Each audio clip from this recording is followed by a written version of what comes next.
우리 시간 하나님의 말씀을 듣겠습니다. 오늘 말씀의 제목은 엎드림입니다. 엎드림. 영어로도 써여 있네요. 영어로 한번 읽어볼까요? 시작. 예, 너무나 다 영어를 완벽하게 잘하십니다. 우리 엎드림이라는 말씀의 제목, 특별히 영어로 updream, 하나님께 드려지는 비전과 꿈이 있는 우리 영성교회가 되기를 소원하는 마음으로 하나님 말씀을 대언합니다. 예수님께서는 공생의 기간 동안 단 3년이지만 짧은 기간 동안에 하나님의 백성인 유대 땅 그리고 갈릴리 땅에서 하나님의 복음, 천국 복음을 전하셨죠. 대체적으로 그렇게 하셨습니다. 그런데 예수님의 고향이었던 나사렛에서는 우리 예수님의 능력이 나타나지도 않고 또 천국 복음을 받아들이는 사람들도 별로 없었습니다. 정치적인 이유든 종교적인 이유든 예수님을 부인했던 사람들이 분명히 존재합니다. 사두개인들 또 바리새인들, 어떤 종교 지도자들은 예수님을 거부했죠. 그래서 그들도 다 같이 예수님의 능력을 경험하지 못했습니다. 그리고 예수님을 어렸을 때부터 알았던, 육신적으로 알았던 고향 사람들도 그 마음이 굳어져 있었기 때문에 그 놀라운 하나님의 은혜를 전혀 경험하지 못합니다. 저는 이 이야기를 하면서 우리가 오늘 말씀에 이렇게 주목해 봤으면 좋겠습니다. 우리는 예수님을 일찍부터 알았던 분들도 계시고 또 그 기간이 오래되지 않은 분들도 있을지 모르겠지만 오늘 나는 예수님의 기적, 예수님의 은혜를 어떤 마음으로 사모하며 예배하고 있는가? 나도 혹 나사렛 그 동네에서 예수님을 향한 전혀 기대가 없는 사람이거나 아니면 종교적인 입장 차이 때문에 예수님을 구주로 영접하지 못했던 불신자와 같은 마음으로 혹 이 자리에 와 있는 것은 아닌가, 우리 마음을 한번 살펴보고 귀한 하나님의 말씀을 들었으면 좋겠습니다. 특별히 예수님께서 이방 땅에서는 그렇게 많이 사역을 하지 않으셨어요. 그런데 오늘 본문에 보면 예수님이 유대 땅이 아니라 두로라는 지역으로 잠시 이동하셔서 그 땅에서 하나님의 말씀을 전하셨습니다. 왜 그랬을까요? 예수님이 왜 유대 땅을 벗어나서 이방인의 땅인 두로로 가셨을까? 이유는 한 가지입니다. 첫 번째는 세례 요한이 분봉왕 헤롯에게 죽임을 당하고 나서 유대인들 사이에서 예수님을 향한 불편한 마음들, 미움이 노골적으로 드러나게 되었고요. 그래서 잠시 예수님이 두로라는 이방 지역으로 자리를 옮기셨습니다. 저는 예수님께서 이 자리를 옮기셨다는 이 말에 참으로 두려움을 느낍니다. 왜 그러냐면 하나님의 복음을 드러내고 하나님의 사명을 따라 살아가야 할 하나님의 백성이 하나님의 능력이나 하나님의 사명을 감당하지 못할 때는 예수님이 그 발걸음을 옮기실 수도 있다는 경각심이 우리에게 있었으면 좋겠습니다. 그래서 요한계시록 2장 5절의 말씀에도 보면요, 그러므로 어디서 떨어졌는지를 생각하고 회개하여 처음 행위를 가지라. 만일 그리하지 아니하고 회개하지 아니하면 내가 내게 가서 내 촛대를 그 자리에서 옮기리라 라고 말씀하셨어요. 우리는 하나님이 세워주신 촛대입니다. 그 촛대의 기능이 무엇입니까? 빛을 내는 겁니다. 어두움 가운데에 예수 그리스도의 빛을 증거하는 일이 우리가 해야 될 일이에요. 그런데 우리가 그 기능, 그 역할을 감당하지 못할 때에 이 두려운 말씀이 우리 삶에 임할 수도 있습니다. 내가 너희의 촛대를 옮길 것이다. 예수님의 은혜가 옮겨갈 수도 있습니다. 그래서 오늘 이 말씀을 들으면서 주님, 나에게 주신 하나님의 사명을 내가 잃지 않게 도와주시고 특별히 우리 영성교회가 주님이 맡기신 성령의 역사를 따라 주님의 사명을 잘 감당하는 교회 되게 하여 주옵소서. 그런 마음으로 이 말씀에 도전을 받기를 축복합니다. 오늘 예수님께서 이방인의 땅 두로 지역에 가셨을 때에 한 여인을 만나게 되죠. 그런데 이 여인을 향하여 성경은 이렇게 소개합니다. 그 여자는 헬라인이었고 수로보닉의 족속이었다. 헬라인이며 수로보닉의 족속이었다는 것을 우리에게 가르쳐주고 있습니다. 예수님이 지금 이 본문 가운데에 있었던 이 두로라는 지역은 원래 부유한 땅입니다. 무역도 발달했고 상업도 발달했던 지역이고요. 이 두로라는 지역에 있었던 민족을 페니키아라고 부릅니다. 뭐라고요? 페니키아. 이 페니키아라는 말에서 영어 피닉스, 불사조라는 말이 나왔어요. 그러니까 이 페니키아라는 곳은요, 불사조처럼 어떤 강력한 힘을 자랑하는 곳이었다는 것을 우리가 알게 되죠. 이 강력한 부와 권력과 명성을 가지고 있었던 이 두로 지역에 살던 한 여인이 예수님을 찾아 나왔습니다. 이 여인의 이름 전혀 기록되어 있지 않지만 수로보니게였다. 바로 이 시리아 페니키아 지역에 살던 여인이었다. 여러분 한번 이렇게 상상해 볼까요? 그러면 이 여인은 부유한 사람이었을까요? 가난한 사람이었을까요? 부자 땅에 있었던 사람이잖아요. 부유한 곳에 있었잖아요. 귀족들이 많은 지역이었잖아요. 아마 이 여인은 부유했을 가능성이 커요. 귀족 집안의 자녀였을 가능성이 큽니다. 그러니까 좋은 남편, 안정적인 남편을 만나서 힘과 권력을 자랑하는 가정의 아내였을 가능성이 있어요. 그리고 귀한 사랑하는 딸을 낳았으니까 얼마나 많은 축복이었겠습니까? 부족함 없이, 아쉬움 없이 이 딸을 잘 키우는 엄마였을 거예요. 그런데 오늘 예수님께 나왔는데 지금 예수님께 나온 이유가 무엇입니까? 불행해서입니다. 순식간에 그녀의 인생에 어려움이 찾아왔어요. 사랑하는 딸, 그 딸 아이에게 귀신이 들렸습니다. 눈이 돌아가고 입에 거품을 물고 발작하고 괴성을 지르는 딸아이를 보면서 이 여인이 지금까지는 부유했는지 모르겠지만 지금까지는 사람들에게 부러움 살 만한 인생을 살았는지는 모르겠지만 이제 아무 의미가 없습니다. 좋은 집도 의미가 없고요. 로마 시민권을 가진 것도 의미가 없고요. 좋은 시댁 만나 호화롭게 살았던 그 삶의 모든 의미가 지금 이 여인에게는 다 사라졌습니다. 딸 아이가 귀신 들려 괴로움 가운데 있었기 때문에 더 이상 이 여인에게는 남은 것이 없는 거죠. 저는 이 여인을 한마디로 파산당한 인생이라고 부르고 싶습니다. 뭐라고요? 파산당한 인생. 이전에 교회에서 사역을 마치고 제가 집에 가는데 집 앞에 이런 명함 하나가 이렇게 있더라고요. 한번 제가 사진으로 가져왔는데 민음법률사무소 1번 회생 파산 도와주겠다라는 거죠.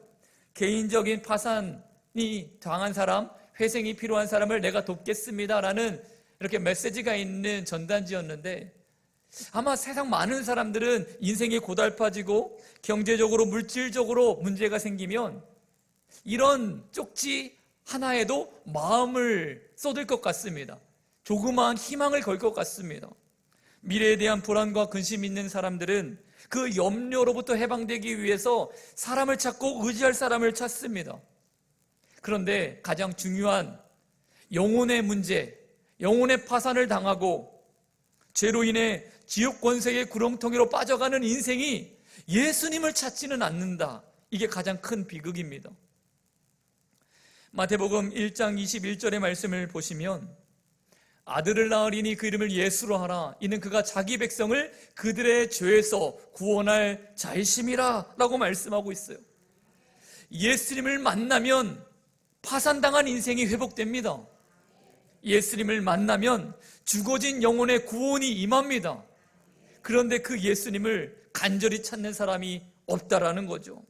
우리를 위해 십자가에 못 박혀 속죄 제물이 되어주신 그 하나님의 사랑을 찾는 이가 너무나 이 땅에는 없습니다. 수많은 사람들이 예수님을 찾기보다 돈을 선택합니다. 예수님께 우리 삶을 드리기보다 명예와 성공을 쫓아갑니다. 그런 것이 우리 인생을 복되게 해줄 거라고 믿기 때문이죠.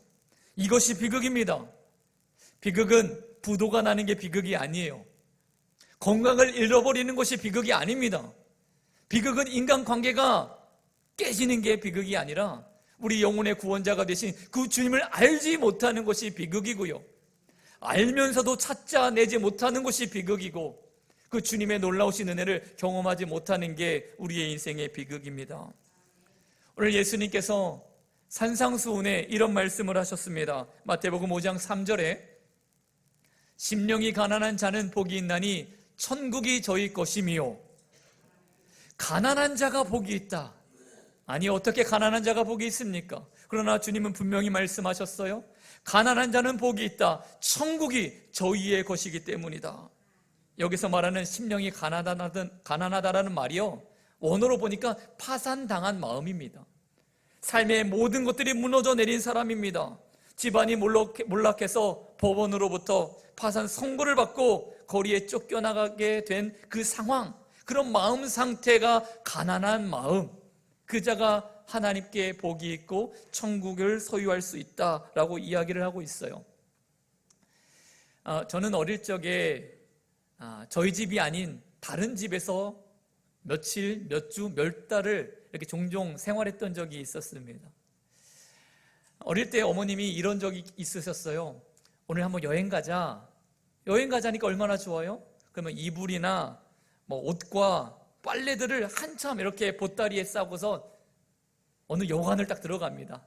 그러면 어머님은 여관에서 열심히 묵은 빨래들을 하고요. 하루 종일 따뜻한 온돌방에서 잠을 자고 또 따뜻한 물 펑펑 쓰면서 목욕을 하고 그렇게 1박 2일을 잘 갔다 오면 저희 어머님은 여행 갔다 왔다라고 얘기하셨어요. 어린 적에는 뭐 너무나 재밌고 행복했었습니다만은 그렇게 했던 이유가 있죠. 집안에 문제가 좀 있었습니다. 오랜 아버지 병간호를 하시면서 무려 20몇 년 동안에 두 아들을 어머니 혼자 키우셨어요.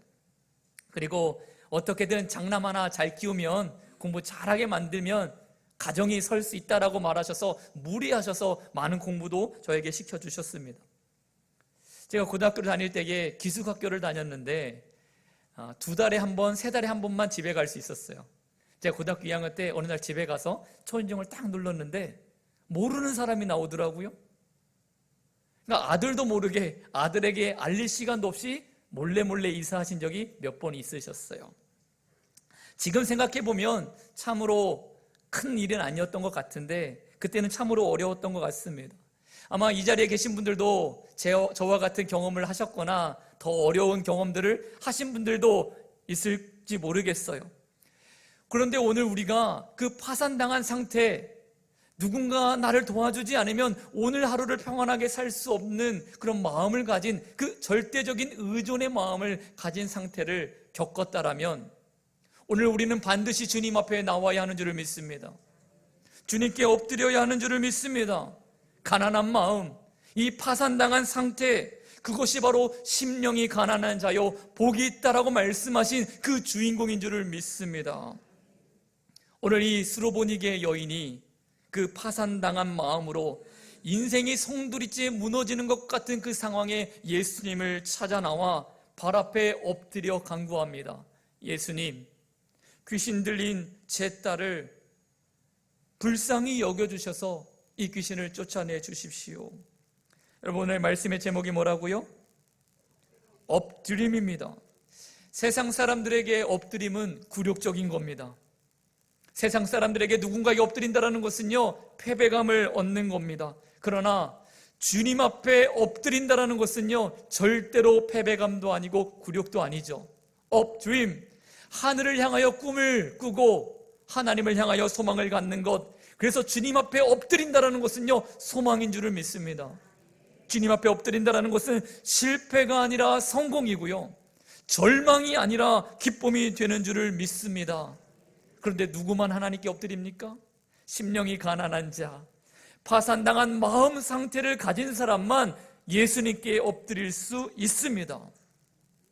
오늘 본문을 좀 더 이어보면, 그런데 예수님이 그렇게 엎드려 주님 앞에 간구하는 여인에게 참으로 매몰찬 말씀을 하세요. 마가복음 7장 27절의 말씀입니다. 예수께서 이르시되 자녀로 먼저 배불리 먹게 할지니 자녀의 떡을 취하여 개들에게 던짐이 마땅치 아니하니라. 아니, 예수님이 너무나 냉담한 말씀을 하세요. 그리고 모욕적인 언사를 하십니다. 자신을 찾아와 불쌍히 여겨달라 요구하는 여인을 향해서 개들에게 떡을 던짐이 마땅하지 않다라고 말씀하시면서 모욕하시고 거절을 하십니다. 우리가 아는 예수님 같지 않아요. 우리 예수님이 이렇게 말씀을 하실 수 있을까라는 생각이 들기도 합니다. 만약 이 여인이 아니라 다른 사람이었다면 분명하게 이렇게 예수님께 화를 냈을 것 같습니다. 아니, 예수 양반, 내가 당신이 하나님이 보낸 선지자라는 말을 듣고 왔는데 어떻게 나에게 이렇게 모욕적인 말을 할 수 있어? 다 필요 없어, 나를 떠나, 이 마을을 나갔으면 좋겠다 라고 예수님을 향하여 화를 내지 않았을까요? 그런데 오늘 이 여인이 예수님의 이 모욕적인 말을 듣고 뭐라고 말하고 무엇으로 반응합니까? 28절을 보겠습니다. 여자가 대답하여 이르되 주여 옳소이다마는 상 아래 개들도 아이들이 먹던 부스러기를 먹나이다. 자존심도 없나요? 그런 모욕을 당하고 개와 같은 취급을 당했는데도 주님 말씀이 맞습니다 라고 대답을 어떻게 하게 되는 걸까? 이 여인이야말로 예수님 앞에 엎드린다는 참 의미를 진정으로 알았던 사람이라고 생각합니다. 주님께 엎드리는 인생만이 정말로 파산된 인생을 회복할 수 있다. 주님께 엎드림으로 인하여 놀라우신 하나님의 은혜와 채움과 회복을 경험할 수 있다. 그것이 아니고서는 절대로 이런 모욕적인 언사 가운데서 주님이 옳습니다 라고 대답할 수 있었겠습니까? 2000년도에 경제적 위기와 함께 유행했던 신조어가 하나 있었어요. OTL. 기억하십니까? OTL? 기억하시면 젊은 분이거나 기억하지 못하시면은 아예 나이가 많으신 분이거나 그럴 것 같은데, 여러분 원래 OTL이라는 말은요 out to lunch라는 말이에요. out to lunch. 영어로 이런 뜻이 됩니다. 멍 때리고 있다, 그리고 정신이 나가 있다, 얼빠져 있다. 그것이 OTL의 뜻이었어요. 당시 경제적으로 수많은 사람들이 위기가 오면서 좌절하는 마음이 있었는데 이 OTL이라는 것을 통해서 그 좌절을 표현했습니다. 한번 사진 보여주시겠어요? 이 OTL을 마치 사람이 엎드려져서 좌절하고 있는 모습처럼 만들어냈습니다. OTL, 좌절이다. 근데 OTL이라는 뜻이 이렇게 좌절하다라는 원어의 뜻만 있는 게 아니에요. 프로레슬링 경기나 격투기 경기를 보면 OTL 경기라는 게 있습니다. OTL 경기. 이게 뭐냐면 over the limit. over the limit. 이것도 지금 약자를 보니까 OTL이죠. 근데 이 over the limit은 한계를 넘어서다, 무한 도전의 뜻이 있습니다. 사랑하는 성도 여러분, 어떤 사람은 OTL을 좌절이라고 해석해요.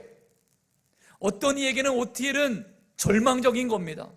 근데 또 다른 누군가에게는 OTL, 한계를 넘어설 수 있는 기회, 무한으로 도전할 수 있는 기회로 삼는 사람도 있어요. 우리 영성교회 모든 성도님들은 절망적인 상황 가운데서도 한계를 넘어서는 믿음의 인생이 되시기를 예수님의 이름으로 축원합니다. 그렇게 예수님을 통하여 좌절이 아니라 소망이 될 수 있는 인생의 비결은 엎드림이에요. 주님께 나오는 겁니다. 그래서 오늘 우리는 예배하고 찬양과 기도를 통해서 주님께 엎드립니다. 이것이 예배입니다. 하나님, 저 아시죠? 제 상황 다 아시죠? 주님 아니시고는 저는 좌절할 수밖에 없습니다. 주님, 나를 만나 주십시오. 주님, 나에게 긍휼을 베풀어 주십시오. 그런 마음으로 주님께 나올 때에 주님이 반드시 여러분들의 인생 가운데에 놀라운 회복의 은혜를 주실 줄을 믿습니다. 이 사실을 알았던 시편 기자는 이렇게 말했습니다. 여호와는 나의 목자시니 내게 부족함이 없으리로다. 할렐루야. 주님이 나와 함께 하시니까 나는 부족한 것이 없습니다. 더 이상 필요한 것도 없습니다. 주님만 한 분만 계시면 나는 만족합니다. 그래서 시편 23편 5절은 이렇게 말하죠. 주께서 내 원수의 목전에서 내게 상을 차려주시고 기름을 내 머리에 부으셨으니 내 잔이 넘치나이다. 원수의 목전에서, 절망의 상황에서 우리 주님이 우리 인생 가운데 상을 차려주시고 기름을 내 머리에 부으시니 우리는 이렇게 고백할 수 있는 겁니다. 하나님, 내 잔이 넘치나이다. 파산해버린 우리의 상태, 우리 마음 가운데에 주님이 함께 하시면 우리의 잔은 넘치는 줄을 믿습니다. 우리 함께 이렇게 고백해 볼까요? 저를 한번 따라해 주시기를 바랍니다. 내 잔이 넘치나이다. 나는 부족함이 없습니다. 오늘 말씀을 통해 여러분들이 반드시 그렇게 고백하게 되는 인생이 되기를 다시 한번 축원합니다. 오늘 본문과 같은 말씀을 기록하고 있는 마태복음 8장에는 이 여인이 예수님께 주님, 부스러기 은혜도 좋습니다라고 고백했을 때에 예수님이 그녀를 향하여 이렇게 말씀을 하세요. 마태복음 8장 10절입니다. 예수께서 들으시고 놀랍게 여겨 따르는 자들에게 이르시되 내가 진실로 너에게 이르노니 이스라엘 중 아무에게서도 이만한 믿음을 보지 못하였노라. 아멘. 예수님께서는 여인에게 하신 말씀이 아니라 자기를 따르는 자들에게 놀랍게 여기며 말씀하고 있는 겁니다. 나는 이 여인과 같은 이 믿음을 가진 사람을 한 번도 본 적이 없다라고 말씀하시면서 주변에 있는 사람들에게 이야기를 해주세요. 도대체 이 여인은 어떻게 해서 이런 믿음을 가지게 되었을까요? 이 여인이 어떤 삶을 살았길래 이런 믿음을 가질 수 있는 배경이 있었을까? 실질적으로 이 여인은 스로보니게 두로라는 지역에 살았다고 했습니다. 그리고 이 두로라는 지역의 가장 유명한 도시가 시돈입니다. 시돈은 누구의 고향이냐 하면 아합 왕의 여왕 아내였던 이세벨의 고향입니다. 여러분, 이세벨이 누구예요?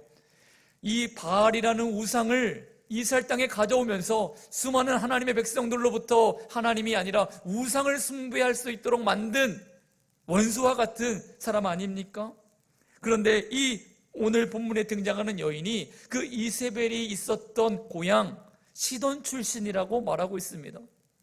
그러니까 이 여인은 아마 젊은 시절에 우상을 숭배하고 바알과 아세라를 분명히 섬겼던 사람일 거예요. 남창이 있고 음란을 통하여 그 신을 숭배했던 그 당시 문화를 따라갔던 사람이 분명합니다. 그런데 그런 믿음을, 그런 우상을 섬겼던 자가 어떻게 예수님 앞에 나와서 오늘과 같은 믿음을 고백할 수 있었을까? 다시 한번 말씀드립니다. 가난한 심령, 가난한 마음 때문에 그렇습니다. 여전히 부유했고 여전히 잘 살았으면 절대로 이런 일이 없었겠죠. 그런데 유일한 구원자이신 예수님 앞에 엎드리는 인생이 되어 그 믿음으로 주님 앞에 나왔으니 개와 같은 취급을 받으면서도 모욕적인 언항을 받았음에도 불구하고 그녀는 주님 감사합니다, 나는 오히려 주님께 붙들림받는 인생이 되고 싶습니다 라고 고백할 수 있었던 겁니다. 오늘 본문의 28절을 다시 한번 보겠습니다. 여자가 대답하여 이르되 주여 올수이다마는 상아래 개들도 아이들이 먹던 부스러기를 먹나이다. 주님, 나는 주님 앞에만 설 수 있다라면 그 부스러기를 먹는 것도 만족합니다. 즉 내가 주님이 주시는 충만한 삶을 살아갈 수만 있다면 저는 부스러기 은혜도 좋습니다 라고 고백하는 거죠. 저는 이 말씀을 읽다가 참으로 부끄러움을 느꼈습니다. 저는 늘 주님 앞에 이렇게 기도해 왔거든요. 하나님, 은혜를 주시려거든 갑절로 주십시오. 하나님, 나에게 사명을 감당할 수 있게 하시려면 능력을 배로 주십시오.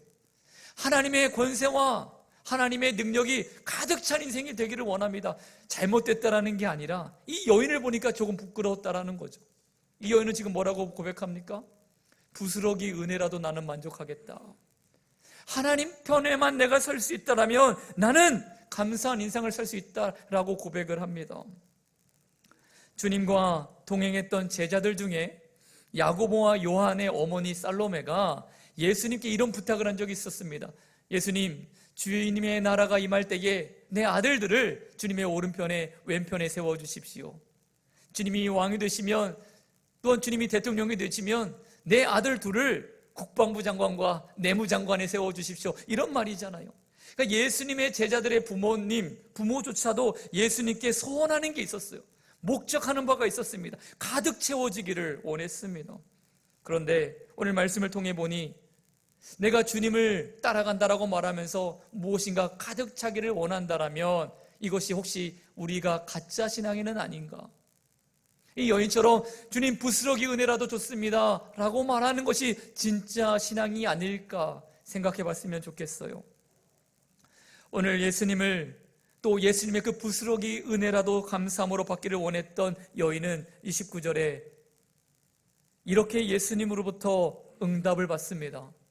예수께서 이르시되 이 말을 하였으니 돌아가라, 귀신이 내 딸에게서 나갔느니라. 아멘. 믿음이 있는 여인이었기 때문에 예수님의 이 말을 그대로 받아들일 수 있었던 겁니다. 그런데 예수님께 목적이 있어서 찾아왔던 사람이라면 아마 예수님께서 이 말을 하셨을 때에 이렇게 반응했을 것 같아요.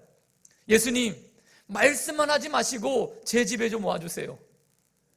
그냥 다 나았다라고 말씀하지 마시고 오셔서 딸에게 안수하여 기도하시고 하늘을 우러러 축사하셔서 능력을 베풀어 주세요 라고 말하지 않겠습니까? 근데 이 여인은 주님의 말씀만으로도 될 것을 믿었어요. 예수님을 단지 자신의 영적 교사, 무당, 퇴마사와 같은 인물로 여기지 않았기 때문에 이 여인은 주님 말씀하시니 집으로 돌아갑니다. 이 믿음이, 다시 한번 이 여인의 믿음이 참된 것이라는 것이 증명되는 순간입니다. 우리는 예수님께 무엇인가 요구할 때에 내 뜻대로 되기를 원합니다. 주님의 방식이 아니라 내 삶의 방식대로 되기를 원할 때가 얼마나 많은지 모르겠어요. 미국 휴스턴의 레이크우드라는 교회를 담임하는 조엘 오스틴 목사님의 설교 중에 이런 이야기가 있습니다. 밤중에 한 바다에 배가 항해를 하고 있었답니다. 한참 항해를 하고 있는데 갑자기 앞에서 불빛이 비치더래요. 다급한 나머지 이제 무전을 합니다.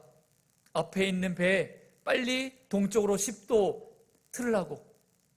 상대방에게서도 이렇게 즉각적으로 답신이 왔습니다. 저는 그럴 수 없습니다. 당신이 서쪽으로 10도를 트십시오.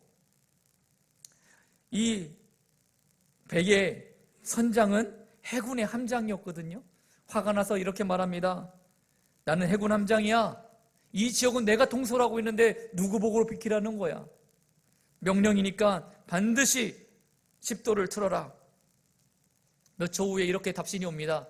예, 함장님, 저는 2등 수경입니다. 2등병이에요. 그런데 저는 방향을 못 바꾸겠습니다. 함장님이 바꾸시죠. 화가 나겠습니까? 안 나겠습니까? 화가 나겠죠. 나는 전투함을 지금, 이 배는 전투함이다. 나 그냥 앞으로 전진할 거야 라고 마지막 경고를 합니다. 그때에 퉁명스럽게 다시 한번 메시지가 돌아왔어요. 그러면 함장님 마음대로 하십시오. 여기는 등대입니다. 오늘날 우리가 원하는 대로 하나님의 뜻을 바꾸려고 해요. 하나님께서 우리에게 말씀하시는데 하나님 그게 아니고 이 뜻대로 행하시는 것이 맞습니다 라고 말할 때가 너무나 많다라는 거죠. 마가복음 5장에도 보면 오늘 여인과 비슷한 처지에 있었던 한 사람이 등장합니다. 12회 혈루증 병을 앓았던 한 여인. 인생의 소망이 다 끊어졌을 때에 예수님의 오신다라는 그 소문을 듣고 그 수많은 무리들의 공주 속에 들어가서 예수님 앞에 나아가 옷자락에 손을 대었던 여인 다 기억하시죠? 옷자락에 손만 대어도 내 병이 나을 거야 라는 그 기대감을 가졌던 이 여인이 그 믿음대로 정말로 고침을 받습니다. 우리가 예수님 앞에 엎드리는 것, 예수님의 옷자락을 만지는 것, 주님 앞에 무릎을 꿇는 것, 이 놀라운 삶의 방향성이 필요한 때입니다.